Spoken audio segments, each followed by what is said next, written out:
Hastamız 47 yaşında. Aslında kilosu fena değil. Çok bariz bir obezitesi yok. Sadece hafif derecede bölgesel yağlanması var.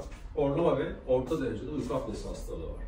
Şimdi tedavide seçenekler değişken. Muayene bulgularına baktığımız zaman burnunda hafif bir deviyasyonu var.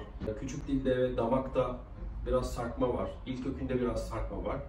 Biraz da morfolojik olarak alt çene ile üst çene örtüşmüyor. Orta dereceli uyku apnesinde yapılan uyku testi sonucuna göre CPAP tedavisi kullanacaksınız. Ya maske takacaksınız. Önemli, bunu önemli.